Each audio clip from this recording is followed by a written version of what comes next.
Hello, everyone. We're live now, transmitting from our offices in downtown Orlando. You can see the background right there. Um, so we're here to talk about a subject that's really hot right now. For those who hopefully are trying to jump in, um, so we had a difficulty with the software.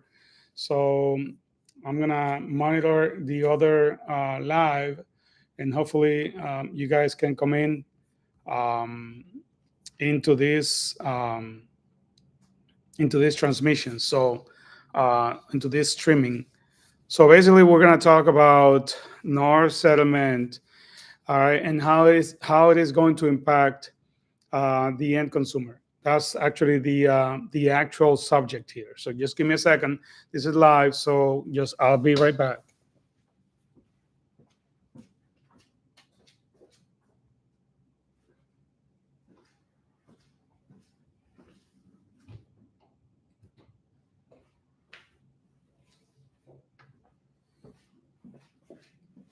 Get my little coffee right here. So and this is our HDH mortgage key. So all right. So let's basically talk about the subject that we're here for. NAR, the NAR settlement. So so we are going to discuss this situation that's going on right now, and we are going to divide it into a few topics. My name is Hector Giraldo, president of HCH Mortgage here in Orlando, Florida, and as most people are aware today, we are um, facing a transformation of the whole real estate industry and mortgage industry. So as a whole. So just a second. Sorry about that. Um, so I am not going to take this subject as if I was a lawyer. So I want you to understand that if you, for any reason, have um, more law-related questions, so you should consult with a local lawyer, somebody that can help you in the real estate, basically real estate lawyer. So I am not taking this subject as a legal subject matter.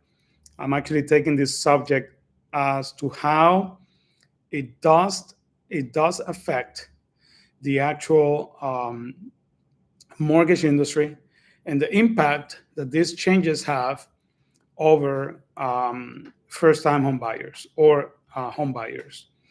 So, being that said, let's get into it. So, everyone knows that there was a settlement, there was a lawsuit going on against realtors.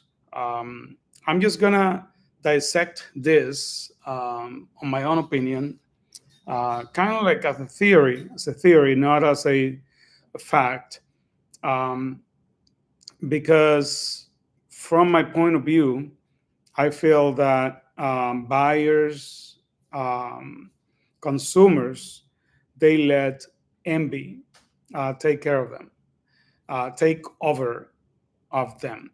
So because of that, and this is why, and I'm going to try to explain to you why I think that way.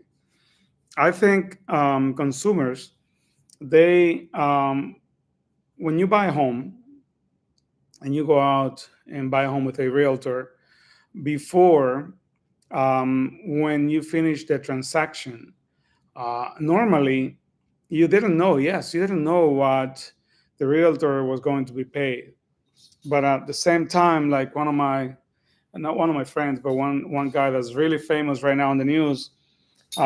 He said, "Mind your own business." You should have mind your own business and not open a can of worms that ended up backfiring at you. So every consumer should have mind their own business. Why? And I'll explain to you why. In simple terms, the settlement that it was supposed to benefit, or it was supposed to shut, or kind of like it was supposed to open up transparency to let buyers know, kind of like MB, right? If you think about it, that's MB. So to let the buyers know that um, the realtor that was out there with them busting his rear end to show them properties without collecting money up front, um, simply going around spending gas, tires, their family precious time, um, especially in the weekends, right? So realtors were there busting their rear end to show buyers, which in many cases they are not. They're 50% loyal to their realtors, homes. In the end, make a commission. So consumers were, why shouldn't I know? Why shouldn't I know how much money they're making? And the reason why this came up, I'm guessing it was because two or three or four or five, whatever, 1,000, 2,000 buyers at closing, they ended up seeing the famous closing disclosure. And in the closing disclosure, normally the buyer can see the commission that was paid to their agent. But what buyers didn't know, and they knew, and now they know, it was that was being paid by the seller. So MB took over of the feelings of buyers, and they said, "Hey, you know what? We should know. We should know why and how much money they're making. We should know, even though you were not paying for it, right? Even though if you're a buyer listening to this, or if this ever get to the ears of those who were in the original settlement, shame on you. Shame on you. And the reason why I say shame on you is because your generations coming after you, if this thing holds forever, are basically gonna pay the price. They're gonna pay the price for them to buy properties, their properties, for them to buy their first home. They, in some instances, will not even be able to buy their first home because of you, because of letting envy coming into your heart, and not paying attention to the fact that you were not paying for that money. That was coming outside of the seller's commission or seller's profit or proceeds at closing. So happens to be that they took NAR and realtors to court. And I'm not gonna just go and explain this. Oh my gosh, this is a really complex subject, even though it is simple, because I'm gonna explain it to you now. Okay, they took realtors, NAR, and everyone to court, and after the judges looking at them, I'm guessing the judge. I'm guessing. Remember, this is not a legal advice, legal opinion, nothing. This is just my opinion as a mortgage broker. I'm guessing the judge that was overseeing the case, he just went, damn, are they so dumb? Are they so dumb that they are coming here asking me to turn this over and flip it on them? So basically, if you were a buyer, if you were one of those buyers and you bought a property, and yes, your realtor made $10,000, but you didn't pay for it. So why in heaven were you bothering with that? Oh, because you didn't know. No, that's called envy. That's called envy. That's called you thought it was too easy for that realtor to make that $10,000. To not realize that realtor maybe 3 months after he might not even make one commission again. He might be showing 200 properties for next 3 months and never sell one because you thought that because he made $10,000 on your sale, he is a multimillionaire, and now at the end of the year he's making 300, 400, $500,000. And shame on those realtors who comes online saying that they make millions of dollars, because that's not the nature, that's not the commonality, that's not the norm. So that's not the industry standard. Average, I don't have that number, but I'm going to give you from top of my head what I think it might be the average income for the average realtor. It might be about $40,000 a year. That's just a salaried employee income. Worst, because they end up making only about 20,000 because the rest is paid in taxes. So guess what? The judge went, ooh, I'm gonna just ding him. I'm just gonna go ahead and give it to them. And the judge went, okay, you won. You won. And then NAR has been forced to change the whole game. And now the game was the name of the game now is you pay for it. You buyer, you pay for it. Now it's your expense. In most cases, it's going to be your expense. Right now, and I'll tell you this from my experience, we are in what's known as a buyer's market. One that's not going to last forever. I have a bad news for you, buyers. Whenever you're ready to buy your property, if you wait for the seller's market to come, I don't know if anyone remembers 2 years ago, 2.5 years ago, you went out trying to buy a property. And when you put an offer in a property, there was 10 others offer, 10 other offers. And then because it was a seller's market, the sellers used to say, I just want the best. I don't care. Bring them on. 20 offers. And I'll take the best offer. And what does that mean for you in the years to come and for first-time buyers? It means that when the buyer's market, seller's market is here, you will be pocketing nothing. You won't get any seller concession, and the seller will not pay your commission or your expense, I should have said. Now, it's a seller's market, so you want to buy a property. But the seller wants to sell it to the highest bidder. And now you come and say, hey, I don't have too much money to buy this property. How about if the seller offers me 3% for closing costs and he pays the realtor's commission? Bad news for you. Ain't gonna happen. It ain't gonna happen. At that moment, it's out of your pocket, no matter what.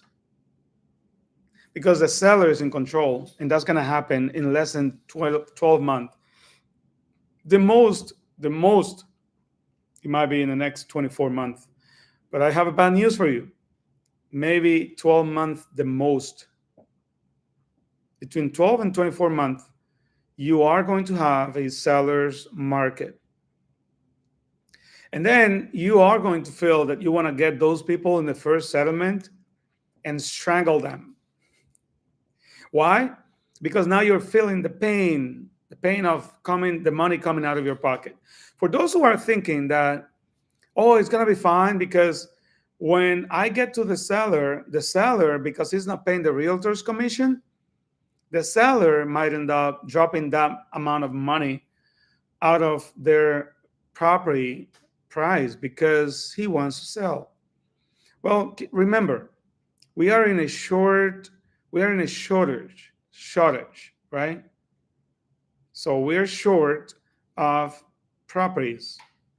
So even right now, we're still short of inventory. The market is getting the inventory is moving up because of the nature of interest rates being high. But that doesn't mean it's going to stay that way. So, unfortunately, the bad news for you, and this is where I come in, okay? How is this going to affect? How is this going to affect mortgages? Well, in the end, it affects the consumer. So, let me just tell you this.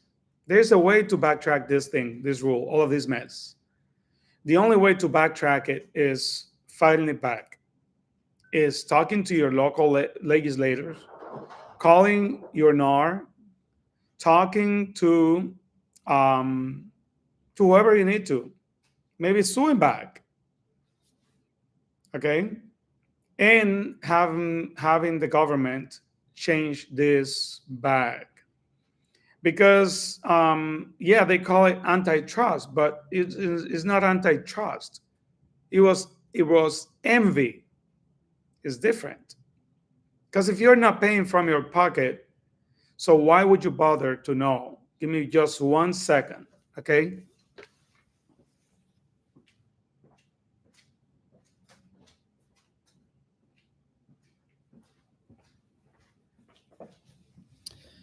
All right.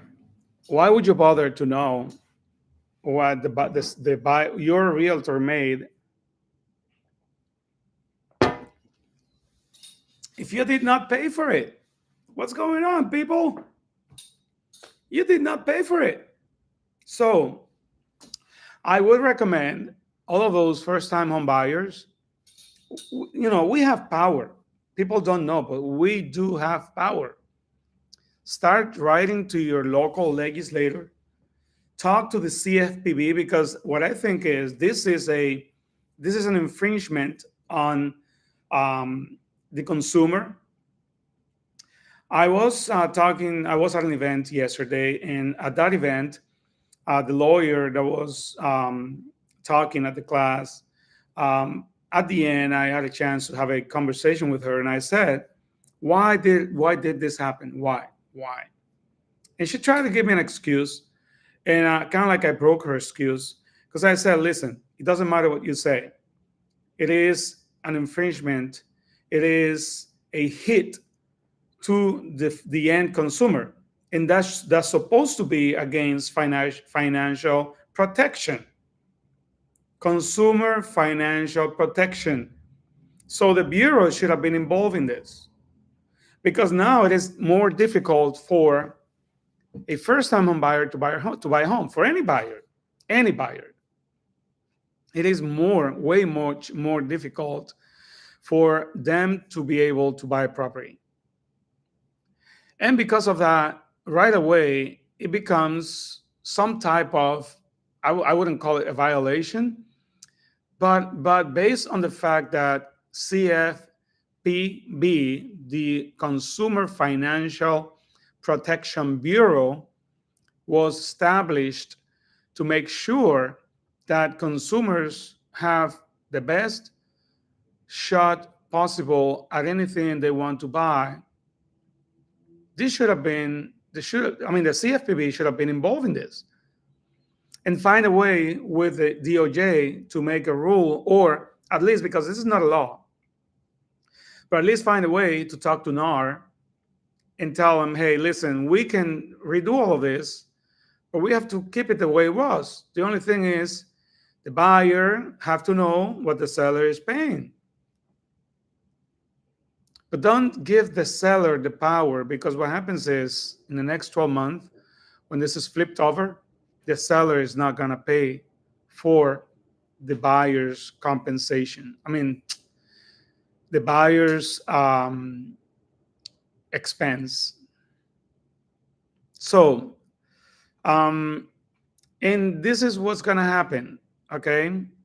One of the excuses that was given to me yesterday by the person who was doing the class was, but there is down payment assistance. No, down payment assistance is not supposed to be fixing a problem or creating more problems. Down payment assistance is supposed to be there for people who need them.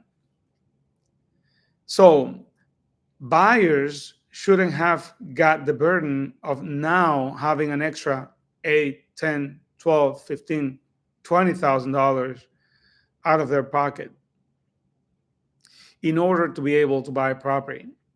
And keep in mind that there's people who are low income, middle class, low class families. They they want to have a shot at buying their first property too. Newcomers, Generation Z, X, whatever. I don't know those generations, but young people, listen to me.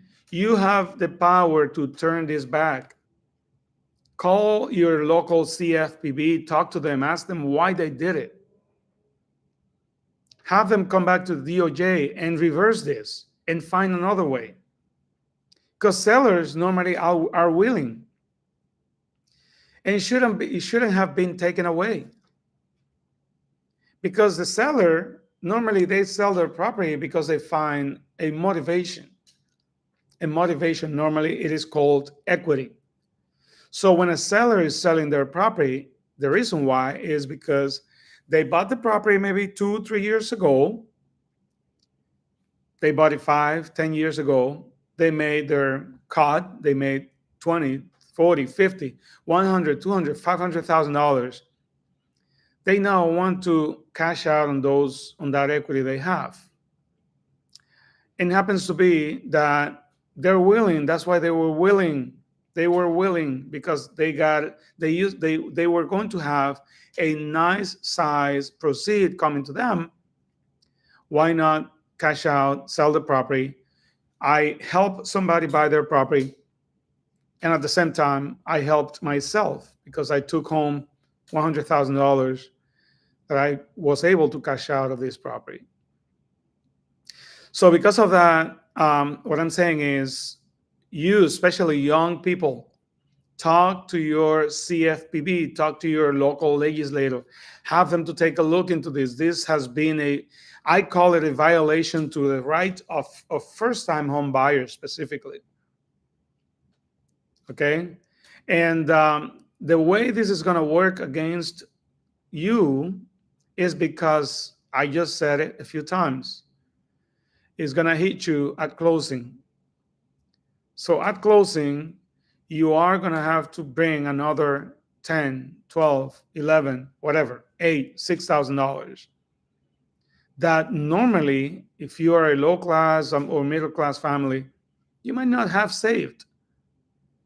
And it was nice, it was nice to have that system in place where you were able to buy your property without so much pain and not have to become, house rich and cash poor. Because at least those $10,000, $12,000, $15,000 that the seller was covering, they stayed in your account. And now you were able to use that money for repairs or improve the property and enjoy your new property. So basically, that's what I have. I mean, I'm not going to get involved in the legality of it. What I know is no common sense. And there was supposed to be another way, because why? To put it on the buyers. Well, of course, I understand why. Because I think the judge who made the judgment on this and the jury said, these people are so dumb that we're going to put it on them. Because remember, the first lawsuit was buyers suing realtors because they didn't know that they were making so much money. Gosh, but it was not coming out of your pocket. Now, again, it was flipped on you. Shame on you. Shame on you. It was flipped over to you. Now, hopefully one of these days, whoever was in those first lawsuit need to buy a property. And I say need, because maybe they were renting. They thought they were not going to buy a property soon. Hopefully they need to buy a property.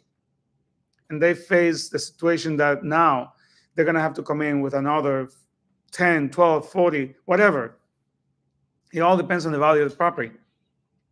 But let's say they are going to have to come in with another $15,000, and now they're going to realize the mess they just created for themselves and the future generations coming after them.